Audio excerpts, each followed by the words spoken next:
Angeles, and I'm joined by my co-hosts, Carlos Ponce, just outside of Mexico City. Luckily, Carlos wasn't impacted by a pretty big earthquake that just happened in Yeah. Mexico City this morning. Welcome, glad to see you're safe. And we also have Laura Fimbres, who is in Hermosillo, Mexico. Hi, Laura. Welcome back. We haven't seen you in a little while. It's good to have you back. And our guest today is Soumajit Bhowmik with Stitched. Soumajit is the CEO of Stitched, and we're going to talk to him today and learn everything about him and his company and how they're disrupting the fashion industry. So, Soumajit, please introduce yourself to the audience. Let us know who you are a little bit. Right. Thank you so much for the kind introduction, and thanks for having me on the show. So my name is Soumajit. I am the CEO of Stitched. I have been with Stitched for the last year and a half. An entrepreneur for most of my career. I was with Capillary Technologies for almost 3 years. Capillary is into more of e-commerce, omnichannel, CRM. Before that, I was with Jabong. Jabong was a rocket internet company. Sadly, had to shut down a few months back. Again, a fashion marketplace. Before that, I had a string of my own venture, the long-lasting one being Advice, which was into branding and digital marketing. I'm married, have a daughter, 6 years old. I love painting. I love fine arts. I am a senior diploma holder in fine arts. Engineer by education, did my engineering from Indian Institute of Technology. Yeah, that's about it. Great. Well, thanks for the introduction. Appreciate it. Let's talk about Stitch. Tell us a little bit about the company. What gave birth to this idea? What do you guys do?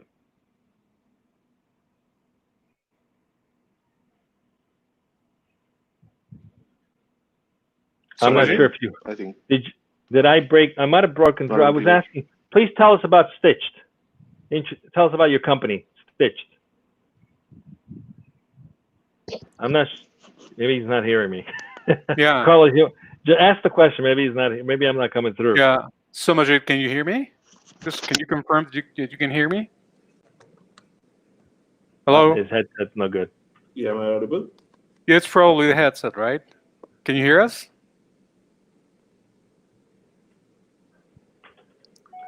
I think we might be experiencing some technical difficulties, just like in just like in television when something compromising is being aired, right? So, Soumajit, can you hear us or no? Oh, Soumajit, can you hear us? I don't think he can hear us. Can you hear us? He can't. Oh, we lost our guest. There's a first for everything. Remember that time we were interviewing someone? We were in the car, and I kept thinking to myself, "We're going to lose the signal any second." And luckily, it didn't happen. He was in a car, in a moving vehicle, and was able to do a whole interview in a moving vehicle. Hey, can you hear us now? Yes, I can hear you now. Sorry, all right, fantastic. Welcome back. We were trying to scramble to come up with some jokes. But anyway, tell us a little about Stitch. Please introduce the company. What do you guys do? Yeah, so sorry if the line is too long. You know, as a founder, there are too many things that goes on in the head. That's the logo that you can see. We are also following a social distancing for the logo because of the current situation. But Stitched is a fast fashion brand. It's an e-commerce fast fashion brand targeting the youth, targeting people from the age group of 18 to 30. We are in the affordable segment, and within Stitched we have multiple verticals catering to different needs, but primarily, yeah, we are trying to be a fast fashion, affordable brand, trying to go global as well. We are in India for now. We are expanding in India, but we want to go to the UAE, to the Europe, and we want to expand globally. So that's what Stitched is. The primary agenda for starting Stitched was to solve two problems. Problem number one from the customer side, problem number two from the business side. So as a customer, what you look for are choices, more number of choices as compared to a marketplace. Why should somebody come to a brand e-commerce store and not to a marketplace like an Amazon or Flipkart? The second part of it is obviously the price point. From a business side of it, I think the problem that needs to be solved is the sustainability, on which we are going to talk today as well, the profitability, and to reduce losses because of warehousing and unsold inventory. So we solved these problems, and that's how Stitched was started using technology in the backend. Great. Well, thanks for the introduction. Today we're talking about sustainability in fashion. And I think the topic that we want to answer is, can technology and AI solve problems related to inventory management, liquidation of unsold inventory, and warehousing? So how is this related to what you guys are doing? Is this a major problem in the fashion industry in terms of inventory management, liquidation of unsold inventory? And how does this tie into sustainability? Please elaborate. See, one of the major problems that we all felt, all the co-founders we felt, is that a brand, a fashion brand, as compared to a marketplace, finds it difficult to maintain their own store, maintain their direct-to-customer kind of an approach, because of the lack of number of SKUs or number of products, right? So if you go to a marketplace, you can see probably 200,000 different designs or apparel. But if you come to a brand, the number of designs would be less, because that's how brands operate. They would work on a certain number of patterns or designs. So how do we then scale the number of designs to, if not be equal to a marketplace, but at least come close to a marketplace, like an Amazon, right? Brands will face a problem, because if they have to manufacture that huge number of designs in all the sizes, store them in a warehouse, they're not even sure whether those are going to get sold or not. They might be in the warehouse, there might be damages, there might be unsold inventory which does not sell at the end of the season. They have to sell them at a discounted price, or they just have to sell it on the black markets. Overall, there's a huge amount of loss that brands face, right? That's where we started off. We started thinking that, can we create a model which is completely production on demand, not just for t-shirts, but for any kind of apparel. So top wear, bottom wear, shoes, hats, accessories, whatever you think of. Can we have something which is extremely production on demand, which makes sure that your back-end inventory is zero, no warehousing cost, no damages, no pilferage, nothing of that sort, and still be profitable? And you have to be profitable, right? Because you're not incurring any losses. The only problem that we have to solve is, how do we reduce the returns which can come from customers from multiple points, which we'll discuss later. So we use technology to solve that. We kind of created a model. It's actually a very simple model if you try to understand the basics of it. And we drew the conclusion from a simple maths problem, right? So you have HCF. You use the long division method. You have multiple numbers. You want to find the HCF of that number. That's what we do. So for example, this t-shirt that I'm wearing, right? There's one pattern, which is this one. There's one pattern, which is the sleeve, and the same pattern gets repeated in the back, and the sleeve pattern gets repeated on the other side. So essentially, there are two patterns that create this t-shirt, right? So now, can we break down different kind of apparel to patterns, and then we find the unique patterns in all of these? So that's what the problem statement was. That's what we tried to solve to start off with. It was not technology; it was just pen and paper work. But we took 600 different designs from different websites. We hired a few designers from colleges, and we asked them to break down each of the designs to patterns, to individual patterns, base patterns. And we realized that from 600 designs, the number of unique patterns that came out were just 32. And that's where we started the technology part of it. We said that this is a problem that can be solved through technology. We can actually break down every design, every apparel to smaller patterns, find out the unique patterns, and for example, what you are wearing might be pattern 1 plus pattern 2 plus pattern 3. What the second person is wearing is pattern 4 plus pattern 6 plus pattern 20.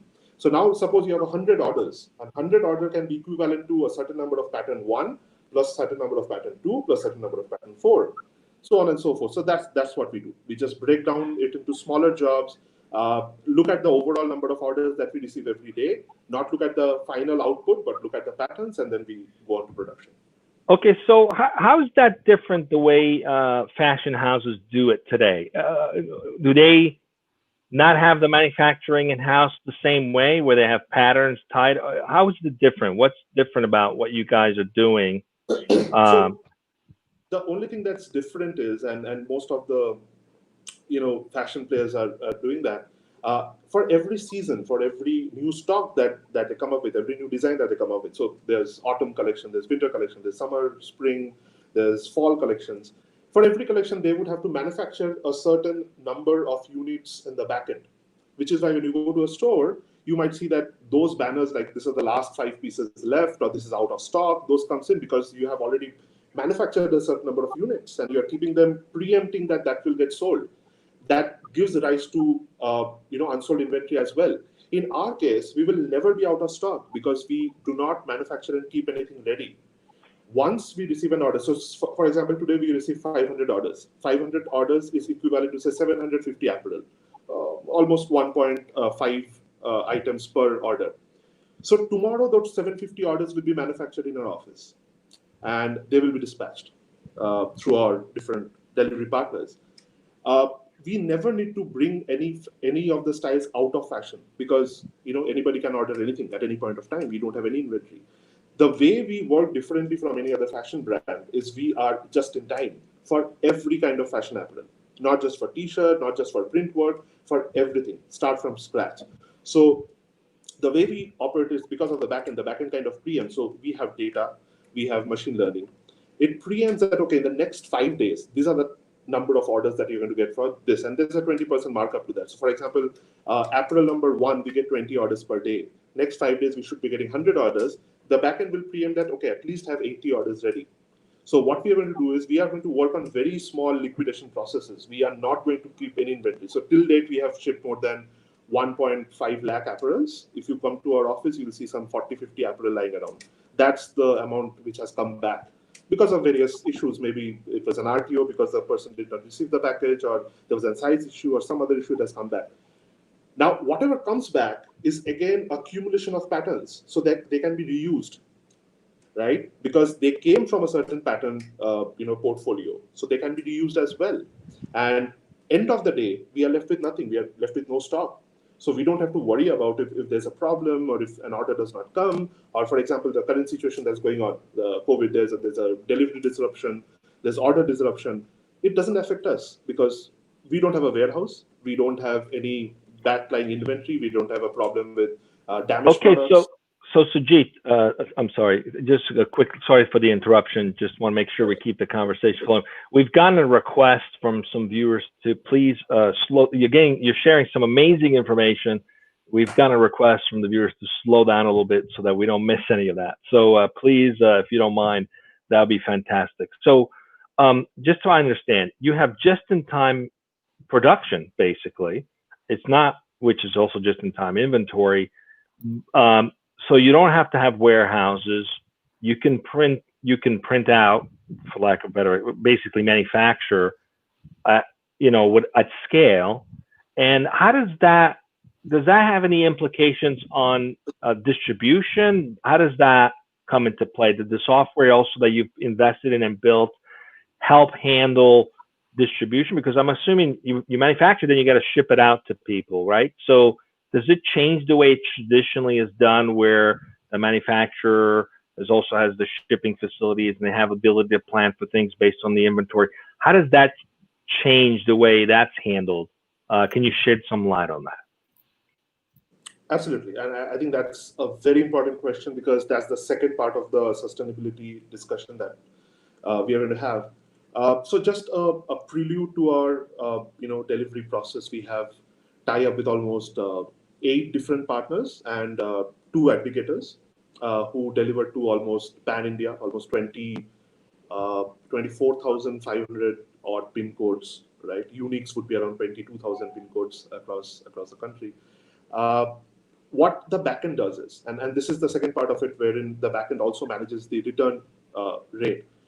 There are multiple ways in which returns happen when we ship out a product. We typically ship out a product within 24 hours to 48 hours max, depending on the volume of the order.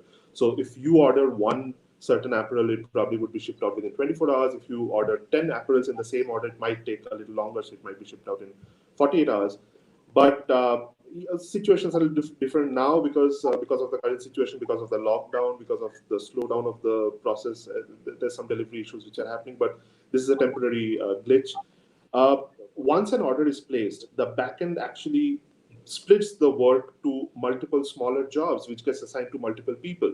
And they said, okay, order number 1 needs work 1 plus work 2 plus work 3. These 3 people have to complete their job to finish the order. And all the orders are treated in a FIFO manner, first in, first out. So whichever order comes in first will get catered to first. Once the shipment has been shipped from our office, and the shipping label, or AWB numbers that we call them, are generated based on multiple things. The backend analyzes the pin code and sees which delivery partner has delivered most efficiently for that pin code in the last 6 months. So we have 8 partners. It says that, okay, partner number 1 seems to be the most reliable guy for this pin code. They have always delivered 100% delivery rate. Please use partner number 1. It generates the label for that partner and it sticks on the package. It goes out that same day. In case a pin code has all the partners delivering 100%, it says that, okay, all the partners are doing the same job. So let me go for the cheapest one. This partner seems to be delivering at a lower price compared to the other one. So it generates the AWB for that partner. So this is how it splits all the orders into delivery partners, and then it goes out. Once it goes out, it does an automated, kind of an API call with the delivery partner's backend, and it monitors the package real time, and it sees that whether a package is getting delivered or not. In case it does not get delivered on the first attempt, we get an alarm that this package was not delivered because of so and so reason.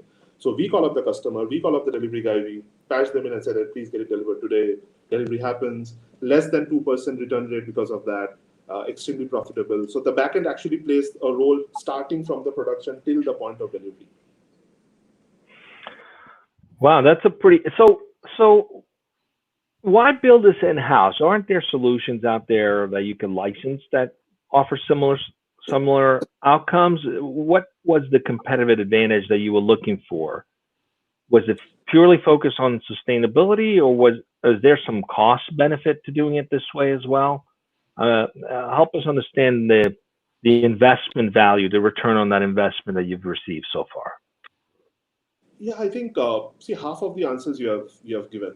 One is obviously the cost benefit. So there's no direct software which manages everything, starting from getting your order to production split, to packaging, to delivery, return management. That is also one more thing that it does. So when it knows that a package has been returned, it preemptively tells that, okay, this next order which has come in can be reused. So this existing package which has just come back to our warehouse can be reused by one of the existing orders. So first and foremost, there were no software which manages end-to-end of it. So we had to build some part of it, right? The second thing is all the efficiencies which we are adding. For example, like I told you, there are some customers who do not receive package, who will order a cash on delivery. In India, cash on delivery is a very premium, or rather a large segment of orders. Almost 70 to 80% of the orders will be cash on delivery. They will place the order, you have to deliver it to them, and then they'll pay cash, right? Prepaid orders are a little less, which means that a lot of these orders also keep coming back because the customer was not available, he has changed his mind, or there's a history of that customer not accepting packages.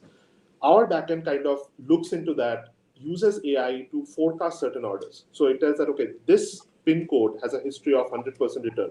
Let's not go with this pin code. Let's ask the customer, or let's ask customers to prepay only. Because it's no use, it's just going and coming back. 100% of the orders are coming back.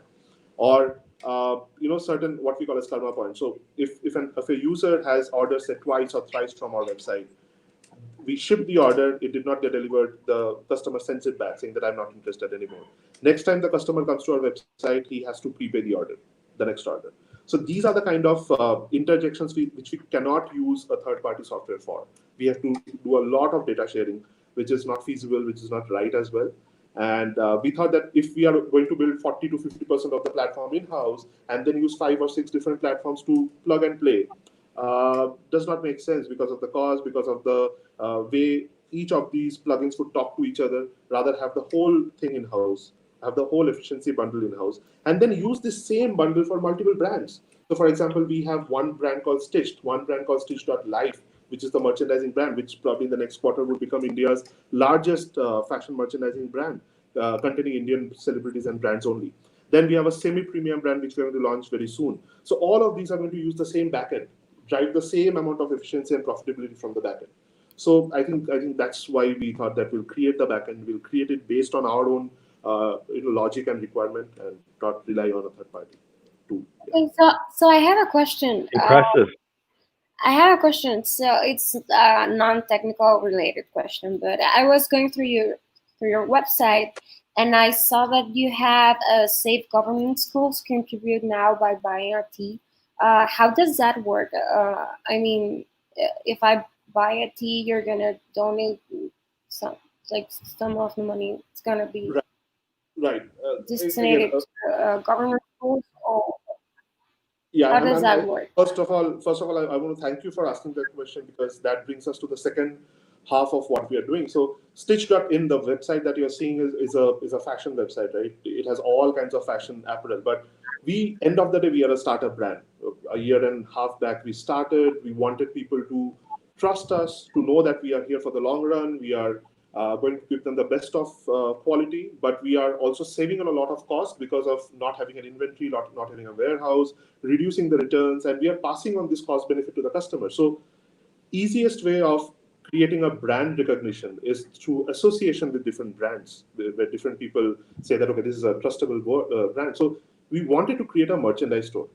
In India, you find a number of brands who have started with, say, DC Comics or Marvel Comics merchandise or Cartoon Network merchandise. We had to do something different. So we thought, okay, let us try to become India's largest merchandise store, focusing only on Indian brands. And we did not want to have that under the Stitch.in banner. We created a separate website called Stitch.live, wherein we started tying up with Indian celebrities, Indian movie stars, Indian rock stars.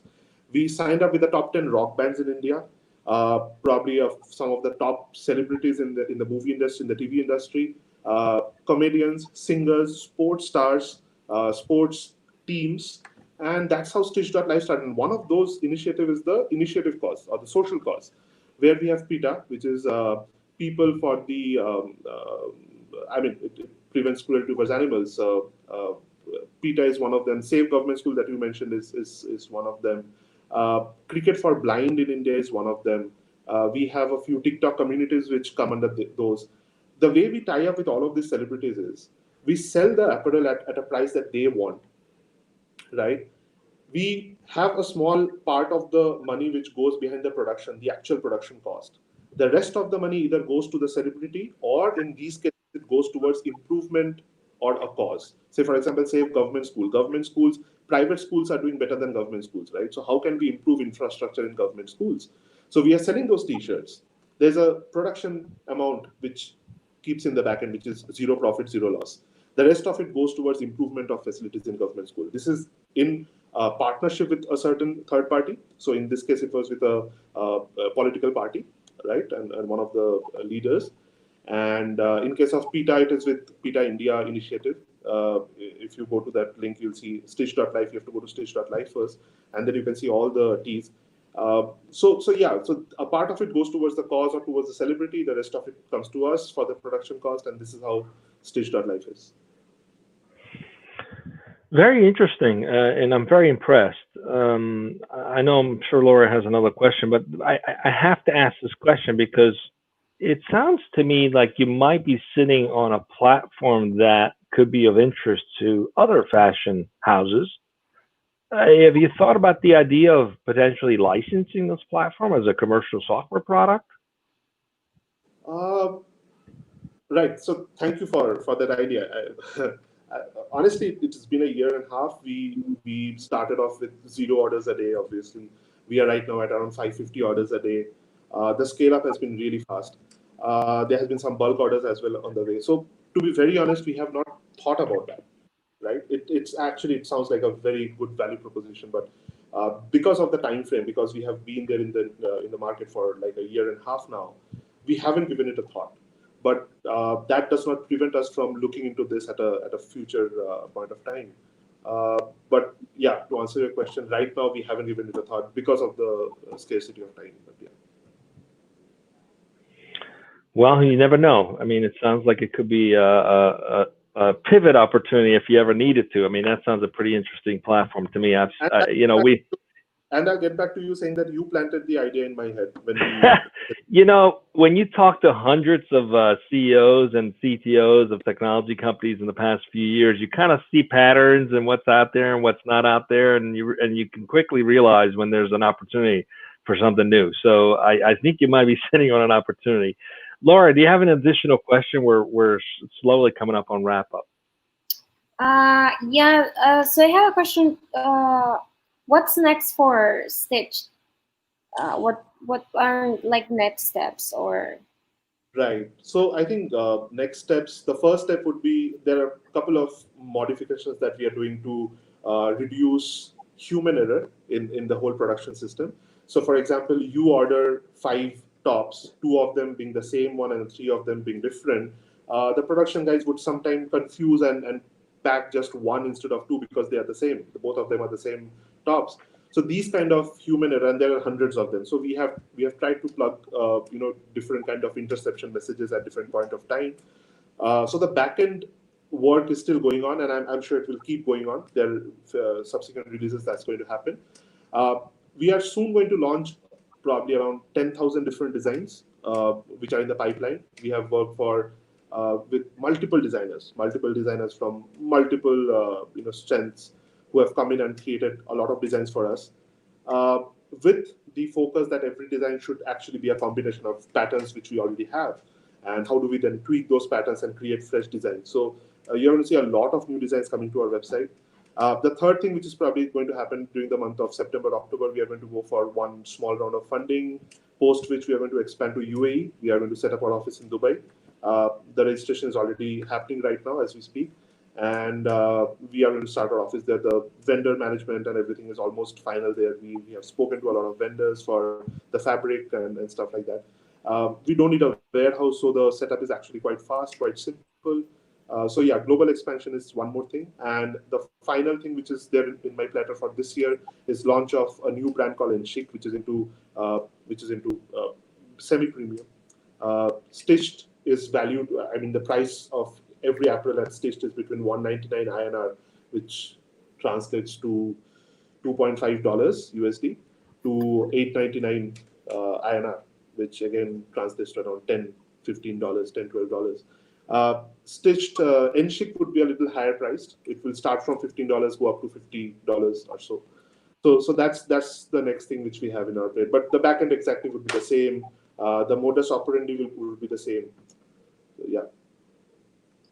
Okay, so I have another question. I was, as I said before, I was going through your website and I was looking through some blogs you have, and I saw this one that really interested me, and it's the eternal trendiness of graphic T-shirts, and why are they such a timeless fashion trend?